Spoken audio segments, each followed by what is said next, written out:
Hey Tara, this is this week's catch up. Hey, good December. December. It's nice to be finally in the December period. It is the last week of Parliament. Even I'm starting to think my airtime for this 2024 has just about run out. So these are the final days. We spent some time today looking at budgets, reflecting on how we can pass those. It's a final push. And so on Thursday, everyone gets to vote on all the budget votes. And so December. And then after that, we will go on to a period where we engage the constituency period as it's known.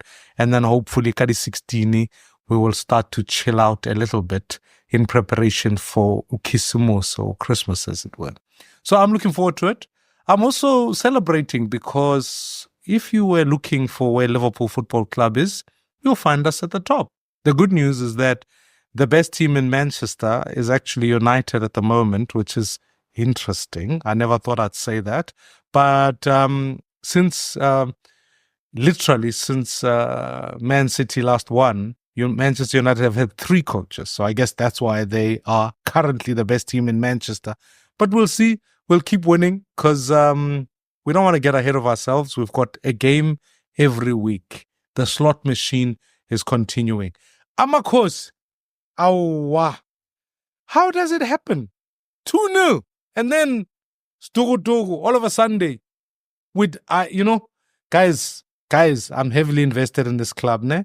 And so I'm gonna keep watching. Mar, no, please. Don't get our hopes up and then down again. Because I was listening about. But anyways, let's to the business of what will be going on this year. Today, as of the 1st of December, something was incredibly powerful that's taken place. South Africa gets to chair the G20 for the next year.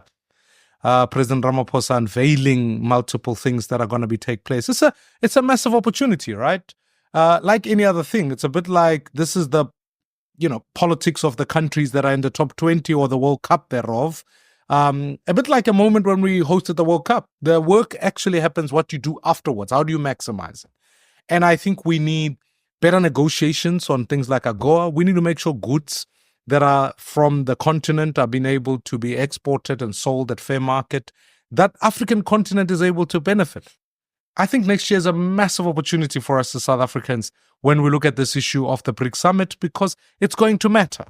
And I'm hoping that as heads of state, different delegations come through, we will be able to get our tourism right. We'll be able to build our transport infrastructure. So the hosting of the events themselves is but one thing, but along with that, building new bilateral in a world, in a global universe. I think this is Africa's turn.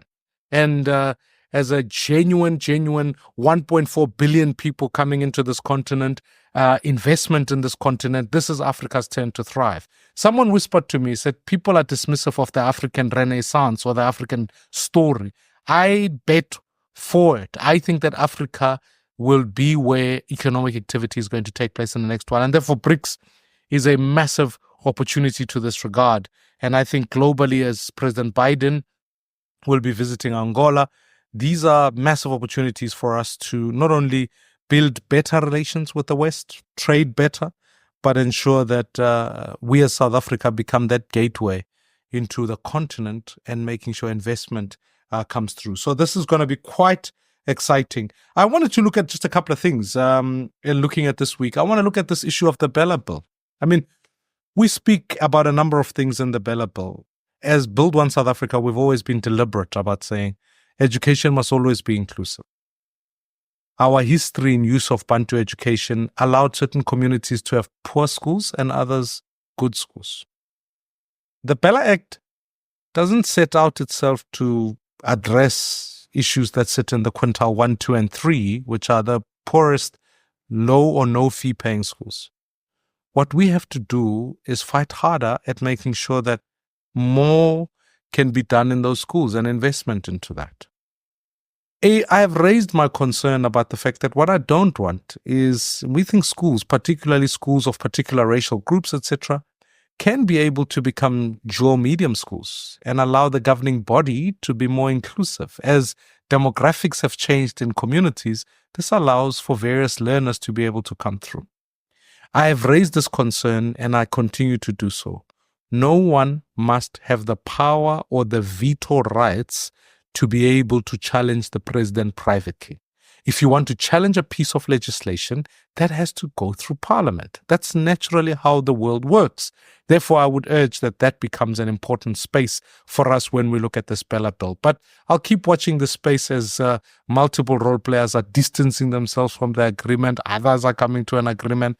Our job is to make sure that actually we have laws that work for all South Africans, laws that uphold the principles of our constitution, which is the idea of justice, and ensuring that more and more people must come through and enjoy an education that prepares them for the future.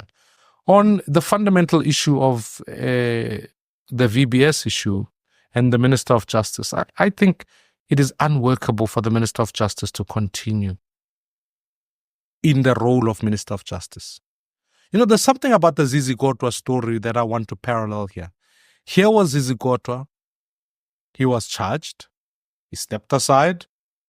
Now, the courts have cleared it. We may debate on another day whether the NPA was correct in the decision or not. That's not for this purpose. For this purpose, I look at the fact that he followed the party's internal dictates of the ANC. And now, he's cleared of the charges. So now he can fulfill his role, as it were. The Minister of Justice, at least of all the ministries, needs to be seen as one who not only defends the law but upholds it, not only lawfully but also principally and ethically. Our job is to build ethical leadership.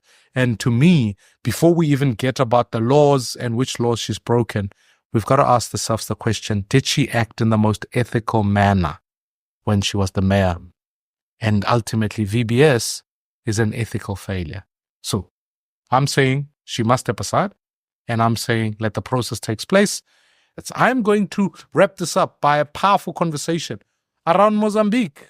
Mozambique went to elections. These elections faced irregularities. And you know, you can eventually start to raise issues and say you'll deal with immigration when it arrives on your doorstep. That's not the place to start. It's like anyone who sees a leaking tap outside their house, water flowing into the house, and then the first thing they pick up is a mop. No, you don't pick up a mop. You go there and you fix the tap. You close the water so that when you begin the process of mopping, you are not dealing with, and please, don't when now you are sitting there somewhere, you start telling me, Maimane says we must mop out immigrants. That's not what I'm saying at all. So the analogy here says, if there's water coming into your house, deal with where it comes from at source so that you can manage it better. The reality of it is that some of our immigration problems are exacerbated by the fact that we fail to uphold democracy in countries of source. I raised it with Zimbabwe. Now we've got many Zimbabweans in the country because their country is simply undemocratic. ZANU-PF have rigged those elections. I am now raising it with Mozambique. Let it not be too late. And to the Mozambicans, learn this lesson now. When democracy fails and political instability occurs, Mozambican ports were surpassing South Africa in terms of their ability to trade. They were starting to do better. It was good for the economy. Now today, those ports are not as functional as what they could be because of political instability. So what happens is that citizens lose work, economic activity dries up, and they end up back in South Africa. The starting point is to go work and fix democracy in the area and make sure elections are free and fair. So I'm asking us to please, let's be bold, let's be strong. I know Minister Lamola has said a few things about this issue, but we can't sit on the sidelines or at least on the borderlines, observe an unfolding crisis and do nothing about it. Now is the time to act. And so I look forward to catching base with you in the near future. It is a very important month, as they say, December, boss. Be safe out there. Don't drink or drive, and make sure you look after your loved ones. We'll catch up next week. Much love. Sharp.